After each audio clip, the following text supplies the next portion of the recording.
নমস্কার, আপনি দেখছেন দিগন্ত বার্তা। আজকের বড় খবর, পুরীর জগন্নাথ মন্দির কর্তৃপক্ষকে তদন্তের নির্দেশ দিল ওড়িশা সরকার।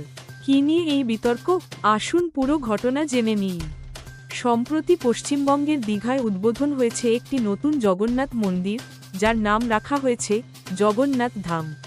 এই নামকরণ নিয়ে ইতিমধ্যেই ক্ষোভ ছড়িয়েছে ওড়িশায়। ওড়িশার আইনমন্ত্রী পৃথ্বীরাজ হরিচন্দন এক চিঠিতে পুরীর শ্রীজগন্নাথ মন্দির প্রশাসনের প্রধানকে অনুরোধ করেছেন এই পুরো বিষয়টি নিয়ে আভ্যন্তরীণ তদন্ত শুরু করতে।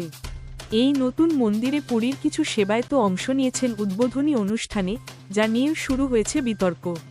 অনেকেই বলছেন, ধাম উপাধি শুধুমাত্র পুরীর মূল জগন্নাথ মন্দিরের জন্যই প্রযোজ্য।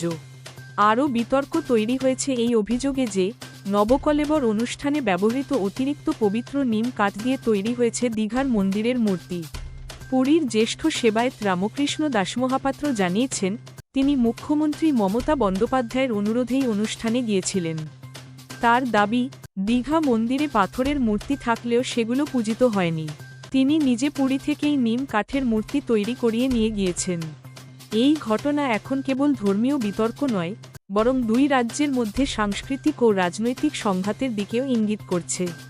ওড়িশা সরকারের মতে, জগন্নাথ সংস্কৃতি নিয়ে বিভ্রান্তিকর তথ্য রটানো 4.5 কোটি ওড়িয়া মানুষের আবেগে আঘাত করেছে। এই বিতর্ক আগামী দিনে কোথায় গড়াবে, সেটাই এখন দেখার। আপনার কি মতামত? দীঘার মন্দিরে পুরীর রীতি অনুসরণ করা উচিত কিনা কমেন্ট করে জানান।